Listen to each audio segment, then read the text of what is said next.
Hello everyone, welcome to Student Scenic Academy. तो ऐसा आप जानते हैं कि हम एनसीईआरटी बेस्ड हिस्ट्री पढ़ रहे हैं, तो उसी के क्रम में हम आगे बढ़ते हैं और आज हम पढ़ेंगे ऐतिहासिक काल में आपका साहित्यिक स्रोत के बारे में। ठीक है, तो हम पढ़ते हैं साहित्यिक स्रोत के बारे में।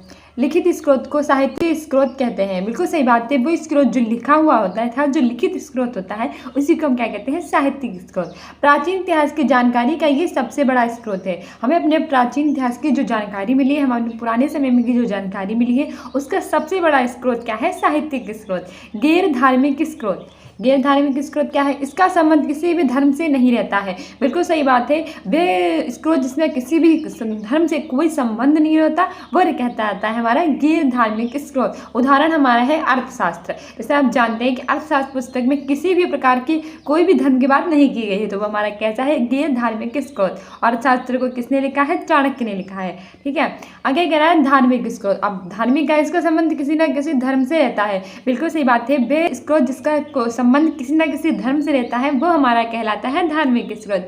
आगे बढ़ते हैं। आगे हमारा है गैर ब्राह्मण। वैसे स्रोत जिसका संबंध हिंदू धर्म से नहीं रहता उसे गैर ब्राह्मण कहते हैं। क्या कहते हैं, गैर ब्राह्मण कहते हैं। आगे हमारा है जैन साहित्य, कि प्राकृत भाषा में लिखा गया है, इन्हें आगम कहते हैं। ये कौन सी भाषा में लिखा गया है, प्राकृत भाषा में, और इन्हें क्या कहते हैं, हम आगम कहते हैं। उदाहरण 12 अंग, 12 उपांग, आधारंग सूत्र, भगवती सूत्र, मूल सूत्र, आदि पुराण। मतलब कि जो प्राकृत भाषा में लिखे थे उन्हें हम आगम कहते हैं। 12 अंग, 12 उपांग, आधारंग सूत्र, भगवती सूत्र, मूल सूत्र और आदि पुराण, ये सब किस में लिखे गए हैं, जैन साहित्य। ठीक है, आगे हमारा है बौद्ध साहित्य।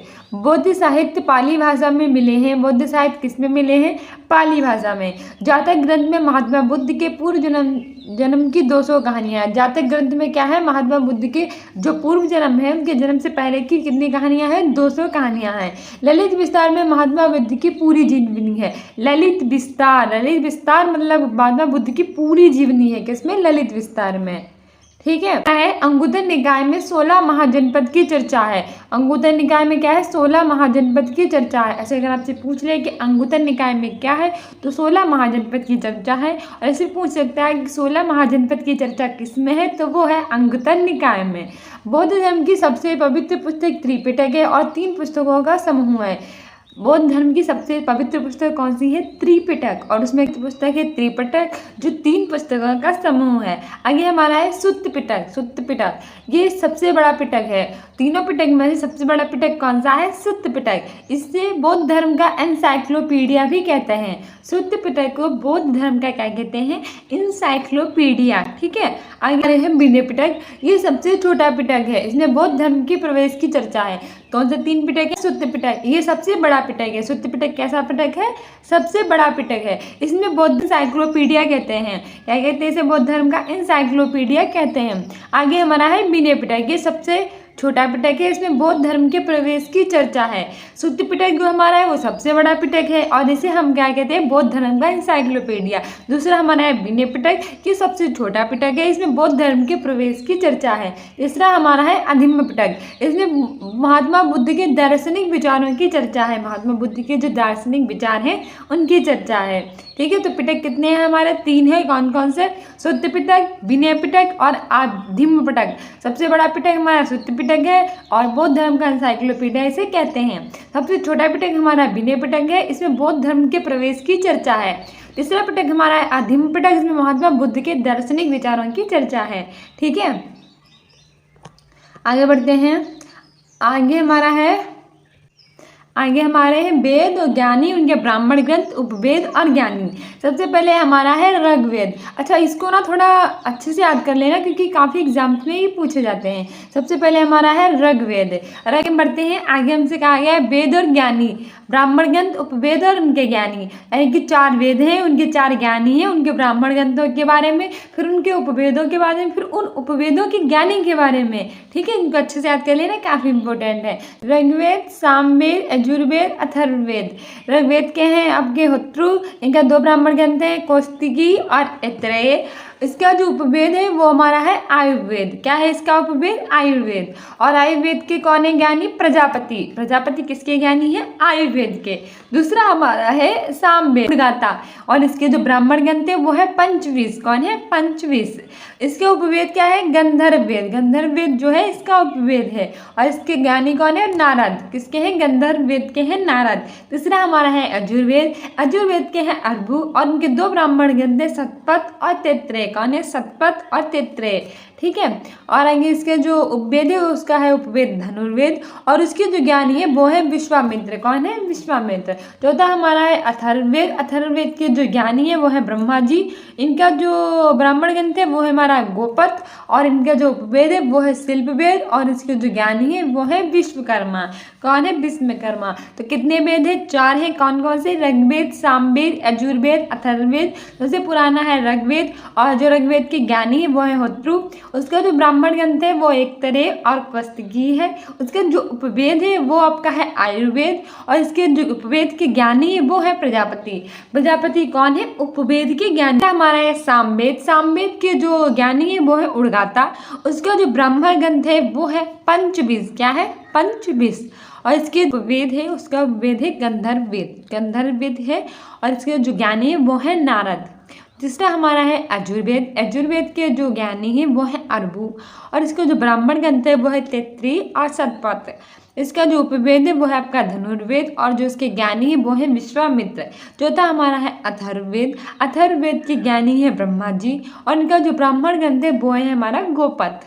ठीक है। इसका जो उपवेद है वो है शिल्पवेद, और शिल्पवेद के जो ज्ञानी है वो है विश्वकर्मा। ठीक है, विश्वकर्मा।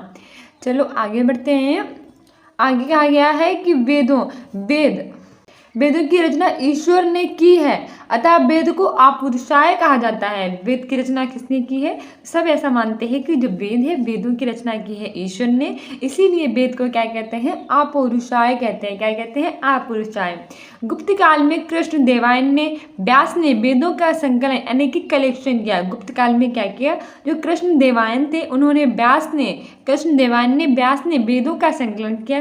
प्रारंभ में वेदों की संख्या 3 थी। प्रारंभ में वेदों की संख्या कितनी थी? 3, और उन्हें ही वेद त्रयी कहते थे। क्या कहते थे? वेदों को वेद त्रयी कहा जाता था। याद रखना, काफी एग्जाम में पूछा गया है कि वेद त्रयी कौन कौन से आते हैं। वेद त्रयी में 3 आते हैं, ऋग्वेद, सामवेद, यजुर्वेद। अथर्ववेद नहीं आता है। अथर्ववेद को बाद में शामिल किया गया, इसीलिए इसे वेद त्रयी में नहीं रखते। बाद में शामिल करने की वजह से इसे हम अथर्ववेद में नहीं रखते हैं। ओके, आगे बढ़ते हैं। आगे हमसे कहा गया है ऋग्वेद के बारे में। ठीक है, ऋग्वेद, इसमें 10 मंडल, 1028 सूक्त, 10,580 ऋचाएँ हैं। तो ऋग्वेद में कितने मंडल हैं? 10 मंडल हैं, 1028 सूक्त हैं, और 10,580 ऋचाएँ हैं। ऋचाएँ कितनी है? 10,580। ऋचाओं की अधिकता के कारण इसे ऋग्वेद कहते हैं। ऋचाएँ अधिक होने के कारण इसे हम क्या कहते हैं? ऋग्वेद। ये सबसे प्राचीन और सबसे बड़ा वेद है। ऋग्वेद जो है सबसे पुराना है, और कैसा है? सबसे बड़ा वेद है। इसमें गायत्री मंत्र की चर्चा है। कौन से मंत्र की चर्चा है? गायत्री मंत्र की, जो सूर्य भगवान को समर्पित है। और गायत्री मंत्र किसे समर्पित है? सूर्य भगवान की। कितने सारे क्वेश्चंस इस एक टॉपिक से बन रहे हैं। सबसे पहले तो आपका ऋग्वेद है। ऋग्वेद में आपका वेद त्रयी में शामिल है। इसमें 10 मंडल, 1028 सूक्त और 10,580 ऋचाएँ हैं। ऋचाओं की अधिकता के कारण इसे हम क्या कहते हैं? ऋग्वेद कहते हैं। सबसे प्राचीन वेद है और सबसे बड़ा भी है। चारों वेदों में सबसे बड़ा और सबसे प्राचीन है हमारा ऋग्वेद। गायत्री मंत्र की इसमें चर्चा है, और भगवान सूर्य को समर्पित है। भगवान सूर्य को सविता भी कहते हैं। ठीक है, सविता को समर्पित है। पहली बार शूद्र का प्रयोग ऋग्वेद में हुआ था। पहली बार जो शूद्र था उनका प्रयोग किसमें किया गया था? तो ऋग्वेद में किया गया था। ऋग्वेद का दूसरा का 7वां मंडल पुराना है, क्योंकि इसका संकलन पहले ही हो गया था। ऋग्वेद का दूसरा और जो 7वां मंडल है वो कैसा है? पुराना है, क्योंकि इसका संकलन पहले ही हो गया था।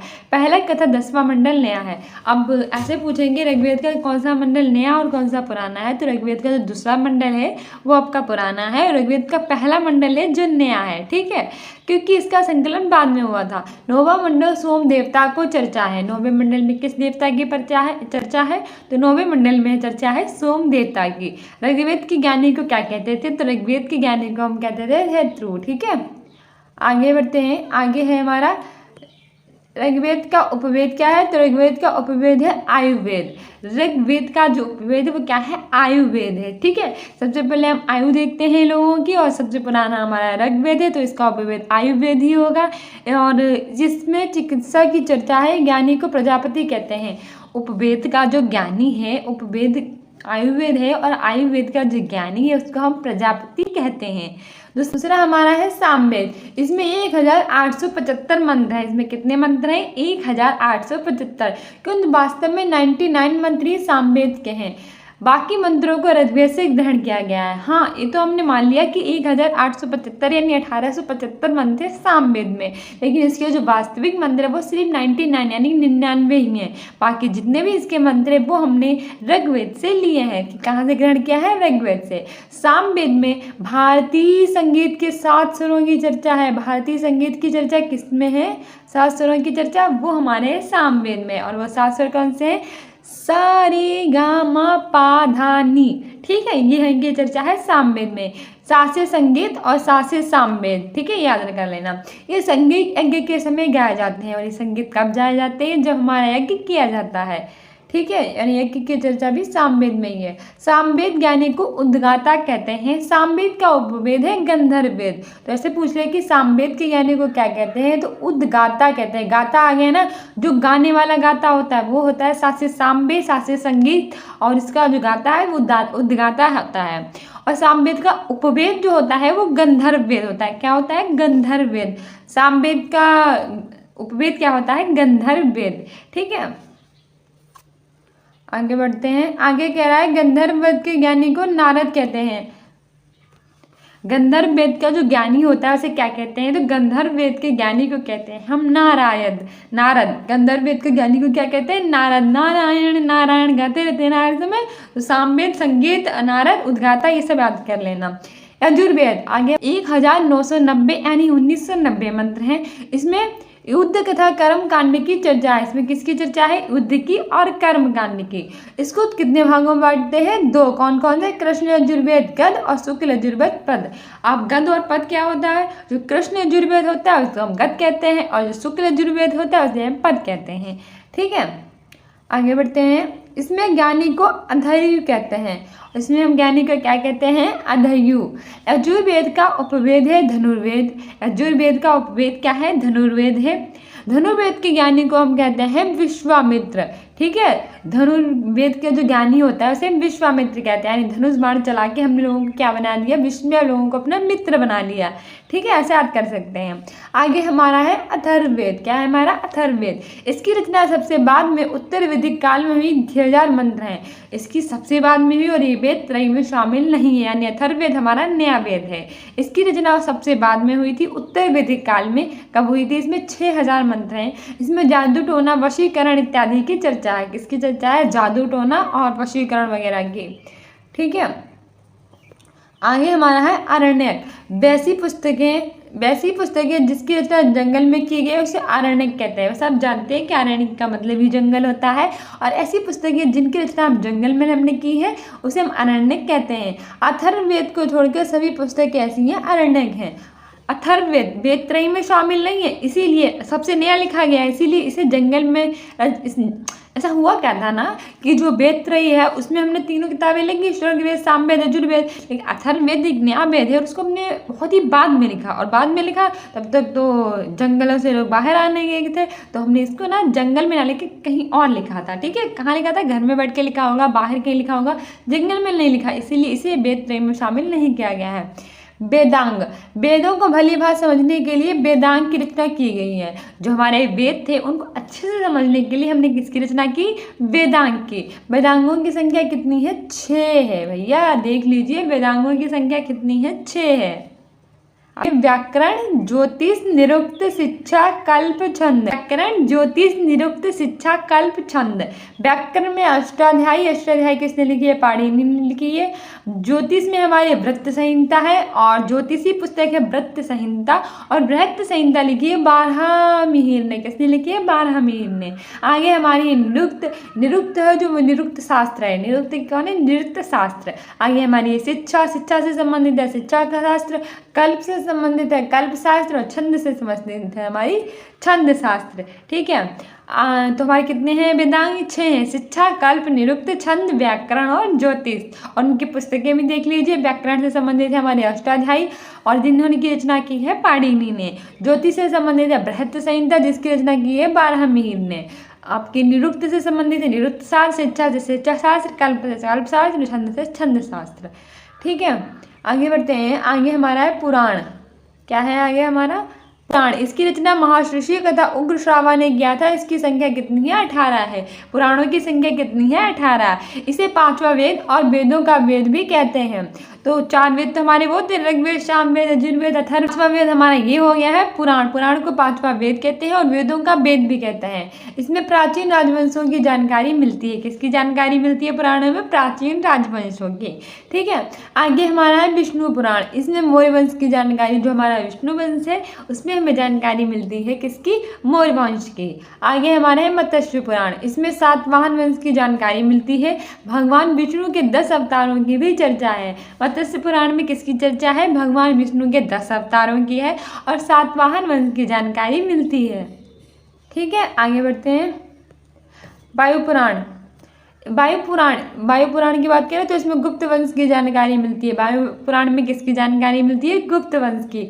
इसमें लिखा है कि समुद्रगुप्त घोड़ा 3 समुद्र का पानी पीता था।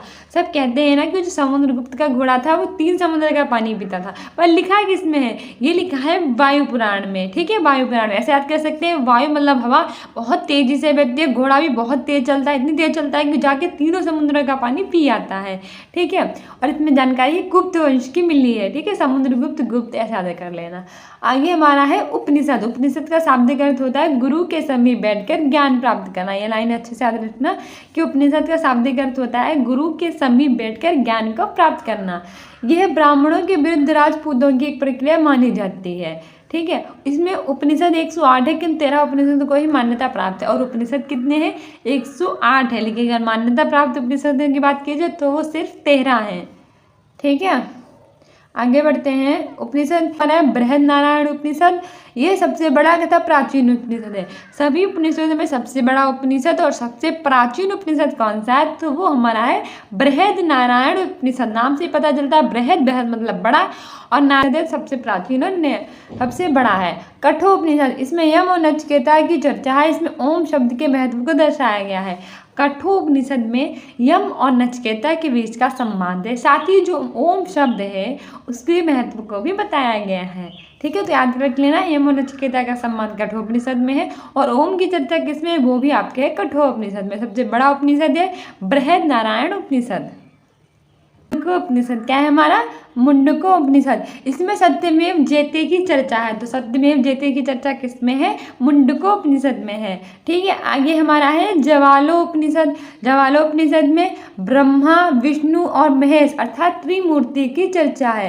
त्रिमूर्ति की चर्चा किसमें है? ज्वालोपनिषद में। ठीक है, अलोपनिषद। अलोपनिषद में क्या है? ये सबसे बाद का उपनिषद है और इसमें अकबर के साथ हुई।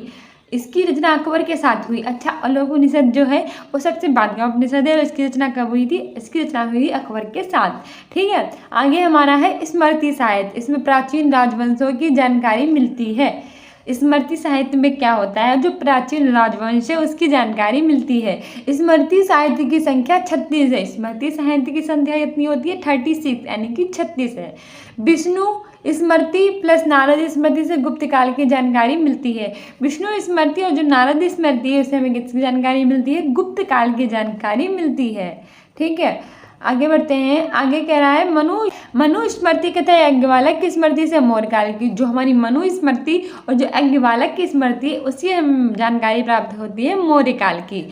यज्ञवालक की स्मृति में जुआ खेलने को उचित बताया गया। लो, यज्ञवालक की स्मृति में क्या है? जुआ खेलने को उचित बता दिया गया है। आपसे से क्वेश्चन पूछ लें कि जुआ खेलने को कौन सी स्मृति में सत्य बताया गया, अच्छा बताया गया, तो वो बताया गया यज्ञवालक की स्मृति में। ठीक है, मनु स्मृति को धर्मशास्त्र कहते हैं। मनु स्मृति को क्या कहते हैं? धर्मशास्त्र कहते हैं। इसमें ऊंची जाति को बाध्यता दी गई है, दलित और महिला को नीच दिखाया गया है। जो मनु स्मृति जो है उसमें धर्मशास्त्र, मनु स्मृति को हम धर्मशास्त्र भी कहते हैं। इसमें ऊंची जाति को उच्च माना गया है और महिलाएं हैं और जो हमारी दलित लोग हैं उन्हें नीचा माना गया है। इसमें विवाह के लिए पुरुष की आयु 25 और लड़की की आयु 12 वर्ष बताई गई है। बताओ, मनुस्मृति में कहा गया है कि लड़कों की आयु तो 25 होनी चाहिए शादी के लिए, और जो लड़कियां हैं वो सिर्फ 12 साल की होनी चाहिए। बताओ, इसमें 8 प्रकार के विवाह की चर्चा है। तो मनुस्मृति में कितने प्रकार के विवाह की चर्चा है? 8 प्रकार के। और संस्कार कितने हैं? 16। मनुस्मृति में कितने संस्कार हैं? 16। दाह संस्कार अंतिम संस्कार होता है। जो 16 संस्कार होते हैं उसमें जो दाह संस्कार होता है वो हमारा कौन सा होता है? अंतिम संस्कार होता है। ठीक है, आगे बढ़ते हैं। आगे कह रहा है ऋण। ऋण 3 प्रकार के होते हैं। ऋण कितने प्रकार के होते हैं? ऋण जो होते हैं वो 3 प्रकार के होते हैं। कौन कौन से? देव ऋण, ऋषि ऋण, पितृण। ऋण कितने होते हैं? 3। कौन सा? एक देवताओं पर ऋण होता है, एक ऋषियों पर ऋण होता है और पिता पर ऋण होता है। पुरुषार्थ 4 प्रकार के होते हैं। धर्म, अर्थ, काम, मोक्ष। और पुरुषार्थ कितने होते हैं? 4। कौन कौन से? धर्म, अर्थ, काम और मोक्ष। आश्रम की संख्या भी 4 है। जन्म से 5 वर्ष के बालक को बाल्यावस्था या शिशु अवस्था कहते हैं। जन्म से 5 वर्ष तक का बालक अवस्था जो होती है व्यक्ति की, वो बाल्यावस्था या फिर शिशु अवस्था कहलाती है। ठीक है, आगे बढ़ते हैं। आगे हमारा ब्रह्मचार्य 5 वर्ष से 25 वर्ष तक है और गुरुकुल में शिक्षा दी जाती थी। ब्रह्मचार्य कब से होता है? 5 वर्ष से लेकर 25 वर्ष तक। ठीक है, और गुरुकुल में क्या होती थी? शिक्षा दी जाती थी। दूसरा हमारा है गृहस्थ जीवन। 25 साल से लेकर 50 साल के जीवन को गृहस्थ जीवन कहते हैं, और ये किसके साथ होता है? परिवार के साथ। तीसरा हमारा है वानप्रस्थ। वानप्रस्थ मतलब वन को चले जाते थे, और ये कब करते थे? 50 से 75 साल में। ठीक है, और इसमें क्या करते हैं? सामाजिक और धार्मिक जीवन। चौथा हमारा है सन्यासी जीवन। सन्यासी जीवन है 75 साल से, और वन में तपस्या। क्या कहते थे? वन में तपस्या। तो आपके कितने हैं? 4 हैं। कौन कौन से?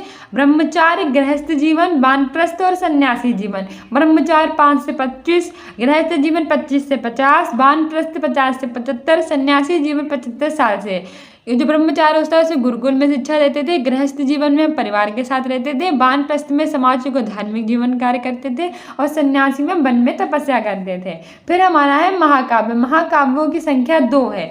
महाकाव्य कितने हैं? 2 हैं। कौन कौन से? एक है महाभारत और दूसरा है रामायण। ठीक है, महाभारत और रामायण वाल्मीकि ने की थी। रामायण की रचना किसने की थी? वाल्मीकि ने। प्रारंभ में इसमें 12,000 श्लोक थे। कितने थे? 12,000। किंतु वर्तमान में 24,000 श्लोक हैं। जब ये रामायण होता तो 12,000 श्लोक थे, लेकिन अब वर्तमान में इसमें 24,000 श्लोक हैं। उसे गुप्त काल में पूरा किया गया था। आगे हमारा है महाभारत। इसकी रचना वेद व्यास ने की थी। रामायण की रचना वाल्मीकि ने की। महाभारत की रचना की थी वेद व्यास ने। इसका प्रारंभिक नाम जय संहिता था। महाभारत का स्टार्टिंग में नाम क्या था? जय संहिता, लेकिन बाद में इसका नाम महाभारत कर भी दिया गया था। ठीक है, जिसमें 8,800 श्लोक है। कितने हैं? 8,800 श्लोक और वर्तमान श्लोक। रामायण की रचना किसने की थी? वाल्मीकि ने की थी। महाभारत की रचना वेद व्यास ने की। रामायण में 12,000 श्लोक थे, लेकिन महाभारत में थे 8,800 श्लोक। लेकिन वर्तमान में जो रामायण के श्लोक है वो हो गए हैं 24,000, और जो महाभारत के हैं उसके श्लोक हो गए हैं 1,00,000। महाभारत के खंडों को पर्व कहा जाता था। महाभारत के खंडों को क्या कहते थे? तो महाभारत के जितने भी खंड थे उन्हें पर्व कहा जाता था। इसमें कुल 18 पर्व थे, और पर्व कितने हैं? 18 हैं। सबसे महत्वपूर्ण पर्व है भीष्म पर्व। ये इंपॉर्टेंट क्वेश्चन है, याद रखना। महाभारत के खंडों को पर्व कहते थे। इसमें 18 पर्व है, और सबसे इम्पोर्टेंट पर्व जो है वो हमारा भीष्म पर्व है, जिसमें अर्जुन तथा कृष्ण के वार्तालाप की चर्चा है, और भीष्म पर्व में अर्जुन और कृष्ण के बीच की चर्चा है। ठीक है, भीष्म पर्व को भागवत गीता या गीता कहा जाता है। अर्जुन और कृष्ण के बीच का जो संवाद है वो हमारा है किसमें? भीष्म पर्व में। इसीलिए इसको भागवत गीता या फिर गीता भी कहते हैं। ठीक है, सो गाइस, ये थी हमारी बहुत ही इंपॉर्टेंट एनसीईआर बेस्ड हिस्ट्री, जो काफ़ी कम जगह आपको मिलेगी, और ये मेरी जो इम्पोर्टेंट है वही आपको बताया है। इससे पहले मैंने आपको प्रागैतिहासिक काल, आदि ऐतिहासिक काल, इसकी 2-3 वीडियो बना के पहले से ही रखे हुए हैं। कालीबंगा, हड़प्पा, मोहनजोदड़ो। अगर आपने अभी तक वो ना देखे हैं तो मैंने उसका लिंक डिस्क्रिप्शन बॉक्स में डलवा लिया है, तो आप प्लीज़ देख लीजिएगा। साथ ही मेरे शॉर्ट्स, कम्युनिटी बॉक्स, ये सारी चीज़ें भी देख लीजिएगा, क्योंकि वो सभी आपके एग्जाम्स के लिए वेरी हेल्पफुल रहेंगी। ठीक है, सारी वीडियो में मेरे साथ कंटिन्यू रहिएगा। मैं उसमें आपको इसके आगे का जो पोर्शन है उसके बारे में बात करूँगी। So guys, if you like this video then please subscribe my channel Student Scenic Academy. Thank you.